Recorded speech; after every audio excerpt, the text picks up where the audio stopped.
नमस्ते दोस्तों, निष्पक्ष में आपका स्वागत है। मैं अजय शर्मा।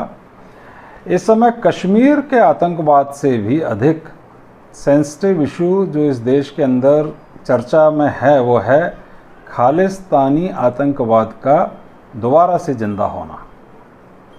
अभी पंजाब में 2-3 ऐसी बड़ी घटनाएं हो गई हैं जिससे पूरा देश चिंतित है।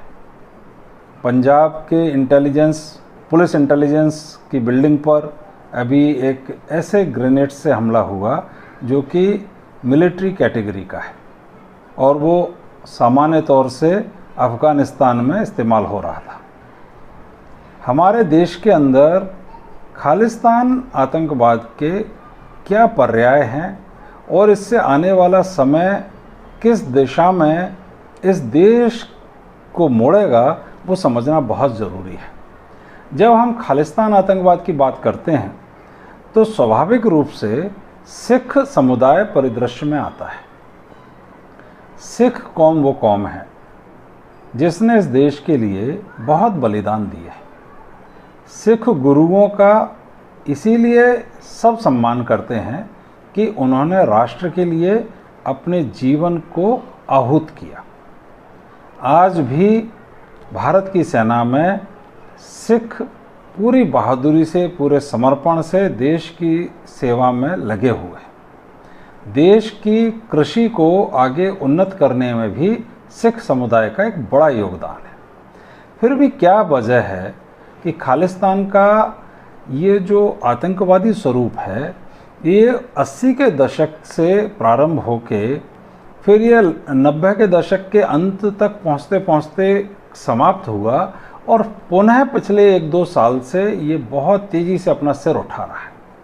ये तो सबको पता है कि इसके पीछे पाकिस्तान है, पाकिस्तान की खुफिया संस्था ISI है।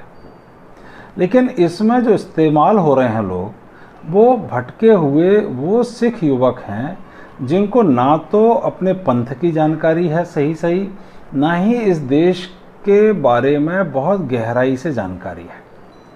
और पाकिस्तान का तो प्रयास ही ये है कि भारत के अंदर ज़्यादा से ज़्यादा उत्पात मचाए, ज़्यादा से ज़्यादा विध्वंस करे, ज़्यादा से ज़्यादा अनरेस्ट की स्थिति इस देश के अंदर क्रिएट हो और समुदाय आपस में लड़ें और एक ऐसी स्थिति खड़ी हो जाए जहाँ हिंदू सिख के विरुद्ध हो, सिख हिंदू के विरुद्ध हो, हिंदू मुसलमान के विरुद्ध हो, मुसलमान हिंदू के विरुद्ध हो। और ये काम बहुत तीव्र गति से चल भी रहा है।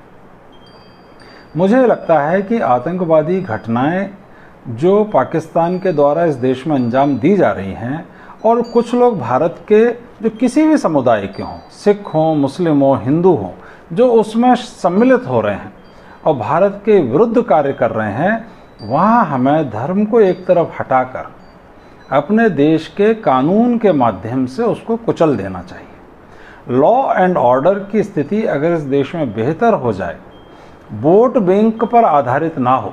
अभी क्या है कि हमारा सारा लॉ एंड ऑर्डर और बहुत सारी चीज़ें वोट बैंक को देखकर स्टेट्स तय करती हैं और यही हमारी सबसे बड़ी कमजोरी है। डेमोक्रेसी की एक ताकत है तो डेमोक्रेसी की ये बहुत बड़ी वीकनेस भी है कि जहां हम वोट को ध्यान में रखकर कानून का प्रयोग कर रहे हैं, ख़ास तौर से राज्य इस तरह की चीज़ों में संलिप्त हैं। तो आतंकवाद के मुद्दे पर या किसी भी मुद्दे पर यदि कोई जाति धर्म के आधार पर कार्य कर रहा है, चाहे वो नेता हो, चाहे पुलिस अधिकारी हो, चाहे अन्य किसी क्षेत्र का व्यक्ति हो, उस पर सख्त कार्रवाई हो और आतंकवादी का कोई मजहब नहीं, इस सिद्धांत को स्थापित करके आतंकवाद को पूरी ताकत से कुचल देना चाहिए।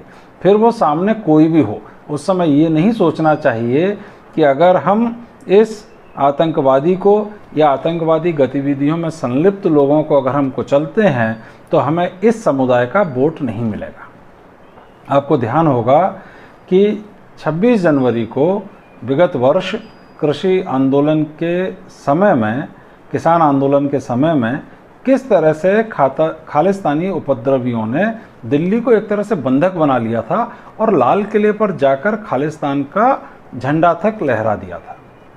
उस समय भारत सरकार ने दिल्ली की पुलिस ने एक बहुत ही असहाय भूमिका में स्वयं को इस देश के सामने दिखाया।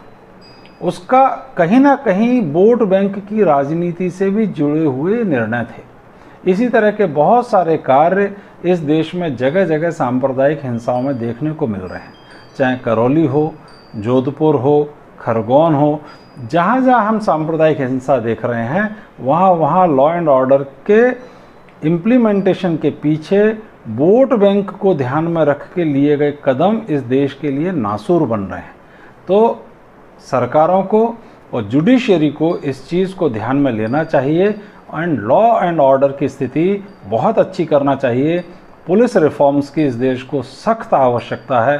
बिना पुलिस रिफॉर्म्स के देश आतंकवाद से निजात नहीं पा सकता। तो हम सब इस बात से संकल्पित रहें, मनी मन ये सोचें समझें कि ये देश एक है, अखंड है, इसे जाति और धर्म के आधार पर विभाजित नहीं करें। आशा करता हूँ आपको ये विवेचना पसंद आई होगी। अगर पसंद आई है तो वीडियो लाइक करें, सब्सक्राइब करें और शेयर करें और कमेंट्स बॉक्स में अपने कमेंट्स ज़रूर लिखें। Thank you very much.